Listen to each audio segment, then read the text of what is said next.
nosso tempo de ver Dream Team da nossa geração acabou. É uma pena e eu acho que temos muita coisa pra comentar sobre. Mas vamos falar um pouco de quem foram os melhores jogadores dos States nesse tempo. Eu vou ranquear do pior ao melhor jogador do time, então bora lá. 12 jogadores do mais alto nível, quem foi que mais rendeu? Fala galera, Mushbola aqui, temos uma tarefa difícil pra fazer. 12 jogadores pra ranquear, na real 11, né? Em todas as Olimpíadas, Haliburton jogou 26 minutos. É impraticável dar um rank pra ele, então é isso, sem nome. Mas vamos começar de verdade, vai. No último lugar, vamos abrir com Jason Tatum. Primeiro eu queria deixar claro que a sua expectativa traduz muito pro seu ranking. Tatum hoje nesse elenco dos Estados Unidos é um top 5, mas pra ser sincero, o Tatum tá mais pra baixo, não por causa de sua performance, mas mais pela falta dela. Ele jogou mais com o Haliburton, a um ponto dele realmente ter que ser citado aqui. Mas cara, é inacreditável o fato de que o Tatum foi o segundo mano com menos minutagem do time. De verdade, você tem noção que o cara foi o terceiro com menos minutagem do Boston Celtics nessa Olimpíada? E um deles nem tinha sido convocado de primeira. Tipo, eu sei que as redes sociais estão julgando ele por não saber lidar com a sua amostragem, mas sinceramente eu tô totalmente do lado dele. Eu achei bem perto do inexplicável o que tava rolando com o Tatum, num ponto que é quase desrespeitoso. Mas é isso, não tem muita coisa pra eu julgar aqui. Derrick White atuou em todos os jogos das Olimpíadas, menos a final, o que acho que fala um pouco sobre o que o D. White estava fazendo lá. Querendo ou não, ele tava cobrindo a vaga do Kawhi e nem tem como você julgar o seu desempenho um pouco abaixo do que nos acostumou em Boston. Mas ele não foi horrível, num time que tem tantos craques é difícil você ser um a menos, então ele fica aqui. Em nono, Joel Embiid. Tem algumas pessoas que estão exagerando em quão mal foi Joel nessas Olimpíadas. Eu acho que ele foi bem. O jogo contra a Sérvia na semis teve grande participação. Por mais que ele agisse como se não, dava pra notar que as vaias francesas entravam na cabeça dele. Com muitas decisões questionáveis pra mostrar que tava nem aí. A bola de 3 dele tava muito boa nessas Olimpíadas, mas bom, você espera mais do Embiid. Quem entrou como uma peça que faltava pra esse time foi o sexto cara com mais minutagem por jogo, mas foi o líder de turnovers do time com quase 2 por partida em 16 minutos cada jogo. Então não foi o melhor Embiid possível. Bam Adebayo é o próximo e entramos na área onde não tem muito pra falar o que faltou a um jogador. Bam foi muito bem, cumpriu seu papel que era pra ser o pivô defensivo. Terminou tecnicamente empatado com a minutagem do Embiid até. Quase foi o titular. Baita Olimpíadas pro bicampeão olímpico, eu só acho que faltou um pouco de jogo ofensivo pra comparar com os nomes que vem. De novo, não é culpa dele, não era o seu papel, e pra ser sincero, com Kevin Durant, LeBron e Curry em quadra, eu ficaria muito bravo se fosse Bam Adebayo marcando os pontos. Não é nada negativo, é só que é um timaço. Drew Holiday entra aqui, ele foi com seu papel mais defensivo e cumpriu muito bem. O motivo de eu colocar à frente do Bam é que ofensivamente ele tava rendendo demais também. Foi o segundo jogador com mais assistências pro jogo e tava um gatilho na bola de 3, principalmente a do corner. O cara conseguiu a titularidade por um motivo, né? Ele foi muito bem, até dói colocar ele tão abaixo, mas bora pro próximo. Na metade da lista temos Anthony Davis, muitos jogadores do elenco tiveram aquele jogo que foi o deles e que dominou. AD, por outro lado, por incrível que pareça, se você acompanha os Lakers, foi o significado de consistência. Todo jogo ele entrava e deixava sua marca, tanto ofensivamente quanto defensivamente. Eu acho até que no mundo onde Kevin Durant não seria titular, pra mim Anthony Davis tinha que pegar essa vaga. Não teve um jogo dominante, mas acho que teve bastante jogos que eles saíam com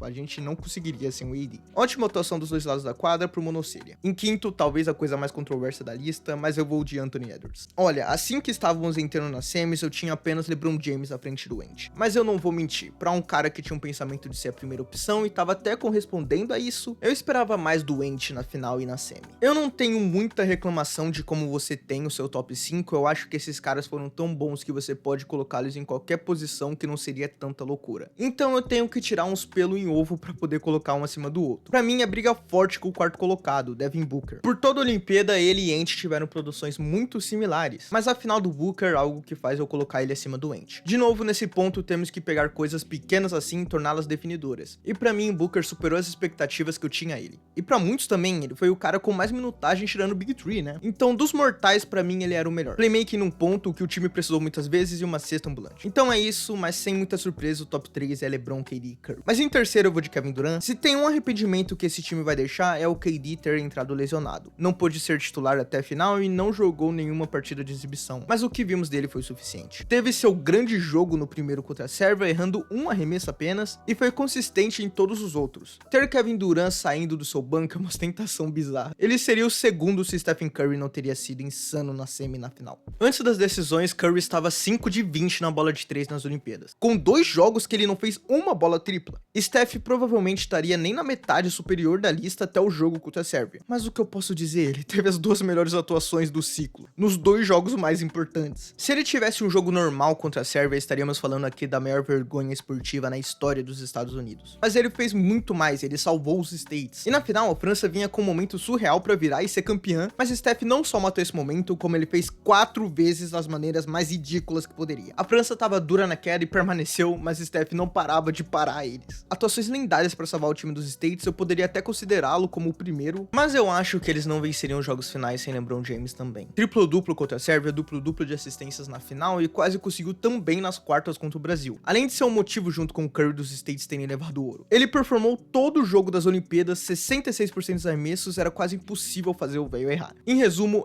Steph foi superior no final do torneio, mas LeBron foi o segundo melhor e a consistência com o restante das Olimpíadas, pra mim, o faz o MVP de Paris de 2024. Mas e aí, concorda? Manda tua lista aí embaixo nos comentários. Um grande abraço pra todos os membros do canal, porque são vocês que fazem tudo ser possível. Se inscreve, dá like, compartilha e até mais.